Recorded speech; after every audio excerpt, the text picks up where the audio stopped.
BPL এর update অবশেষে players draft auction নিলাম যেভাবেই বলি না কেন এই ডেট এতবার চেঞ্জ হচ্ছিল যে আজকে নভেম্বরের শেষ দিন 30 তারিখে শেষ পর্যন্ত নিলাম হবে নাকি এটা ডিসেম্বরে চলে যাবে এরকম একটা স্পেকুলেশন ছিল এবং শেষ মুহূর্তে Bangladesh cricket board versus Enamul Haque Bijoy যে জয় পরাজয়ের জন্য মাঠে নেমে পড়লো সেটাও কিন্তু একটা অনিশ্চয়তা তৈরি করেছিল যে আসলে ক্রিকেটাররা যারা বাদ পড়লেন যারা ছিলেন তারা কি আবার ঢুকবেন কিনা।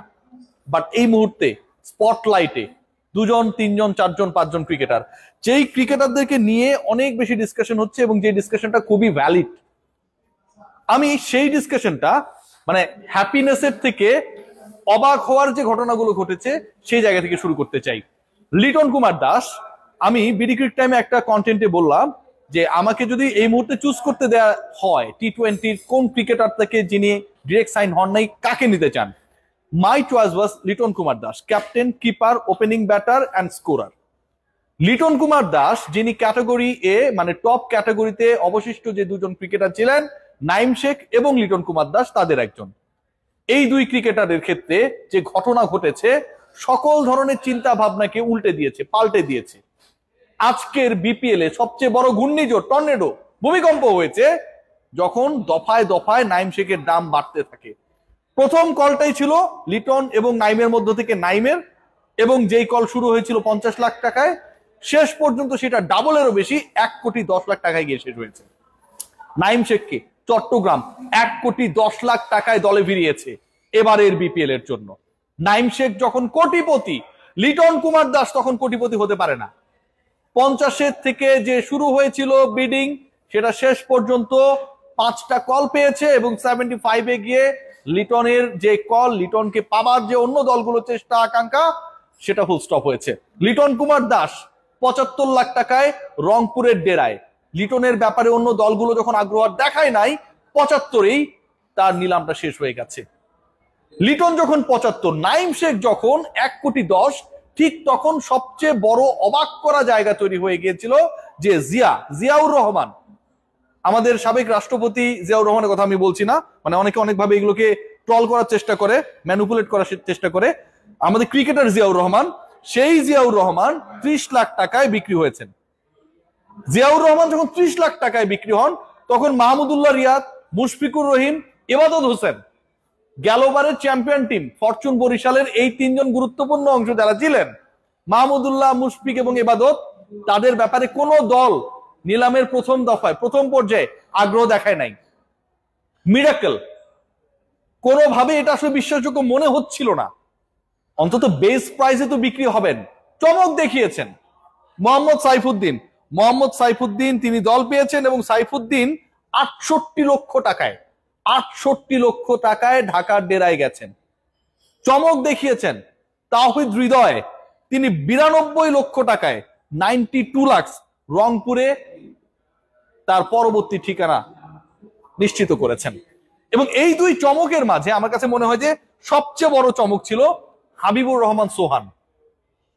18 লাখ থেকে যাকে নিয়ে বিডিং শুরু হয়, বাংলাদেশের যে রাইজিং স্টার্স টিমটা ছিল এশিয়া কাপে, সেই টিমের ওপেনার মারকুটে ব্যাটার হাবিবুর রহমান সোহান, যিনি 3rd হাইয়েস্ট রান গেটার ছিলেন সবশেষ এমার্জিং এশিয়া কাপ বা রাইজিং স্টার্স এশিয়া কাপে, তিনি 50 লক্ষ টাকায় নোয়াখালীবাসীদের চোখের আনন্দ দেওয়ার জন্য পরবর্তী বিপিএল এ খেলবেন। লিটন কুমার দাস 75, শামীম হোসেন পাটোয়ারি, যার সাথে লিটনের সম্পর্ক দলে থাকা না থাকা নিয়ে লিপুর সাথে গ্যাঞ্জাম, সেই শামীম হোসেন পাটোয়ারি ঢাকার হয়ে খেলবেন 56 লক্ষ টাকায়। শান্তি আর স্বস্তির জায়গাটা কোথায়? সাব্বির রহমানকে নিয়ে অনেক কন্টেন্টস হয়েছে, অনেক আলোচনা হয়েছে, শেষ পর্যন্ত সাব্বির কোন দলে খেলেন সেই ডিসকাশনটা যখন তুঙ্গে, তিনি কোন দলের হয়ে পরের বিপিএল এ খেলবেন নাকি আনফরচুনেট হয়ে গত বিপিএল এর আগের যে আসরগুলো ছিল সেই আসরগুলোতে তিনি দল পাননি, সেরকম কোনো কিছু একটা করতে যাচ্ছে।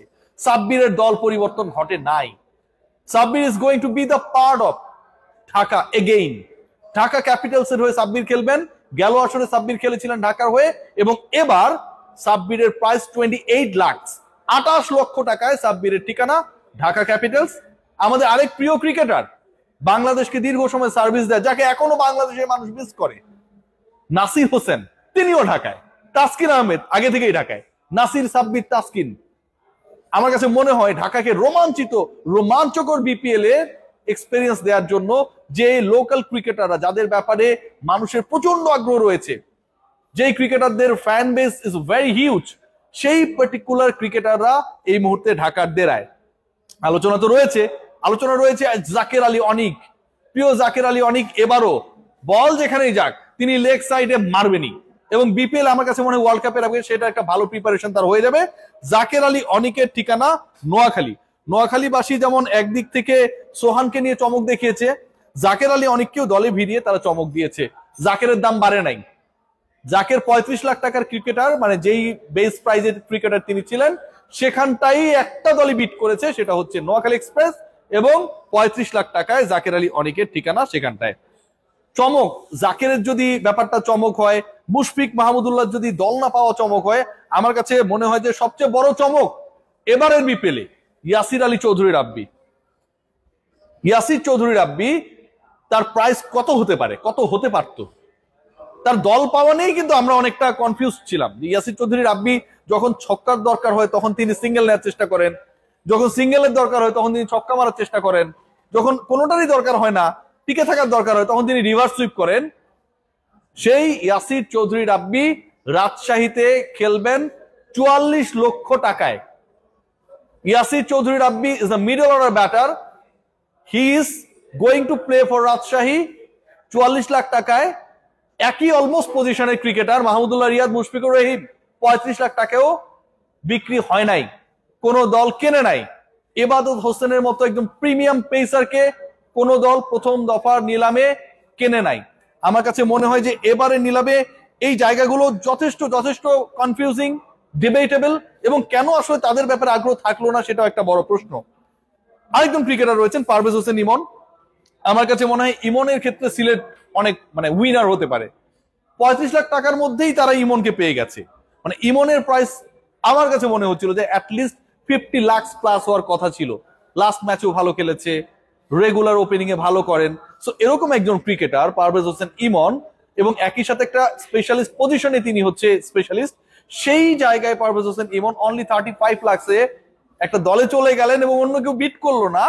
এটাও আমার কাছে খুব ইন্টারেস্টিং মনে হয়েছে। বাট ওভারঅল আজকে এই অকশনের ইন্টারেস্টিং পার্ট হচ্ছে নাইম শেখ 1,10,00,000 টাকায় সর্বোচ্চ দামে বিক্রিত ক্রিকেটার। 1,10,00,000 টাকায় বিক্রি হলেন বাংলাদেশের সবচেয়ে trolled cricketer Naim Sheikh, and that happened in the very first bidding, যেখানটায় তারপরেই লিটন কুমার দাসকে তোলা হয়। 75-এর বেশি তিনি যেতে পারেন নাই। যখন এখানটায় কম্পিটিশন হচ্ছিল তাদের নিয়ে, তখন আলো ছড়িয়েছেন সাইফুদ্দিন 68 লক্ষ টাকায় দল পেয়ে, আলো ছড়িয়েছেন তাওহিদ হৃদয়, সবসময় বিপিএলে তিনি পারফর্ম করেন 92 লক্ষ টাকায় দল পেয়ে, এবং সকল আরো কেড়ে নিয়েছেন মোহাম্মদ মিঠুন 52 লক্ষ টাকায় দল পেয়ে। বিশ্বাস হচ্ছে? হোক আর না হোক, এগুলোই ঘটনা। আজকের বিপিএল অকশন নিয়ে অনেক ঘটনা ঘটেছে, এবং অকশন যখন চলছিল তখন সবচেয়ে ইন্টারেস্টিং পার্ট, অকশনার হিসেবে যিনি ছিলেন তিনি অনেক ক্ষেত্রে রুলস ব্রেক করে নিজের মতো করে এটা পরিচালনা করার চেষ্টা করছিলেন। তো মাহবুব ভাইকে আসলে যারা গালিগালাজ করেছিলেন, আমার কাছে মনে হয়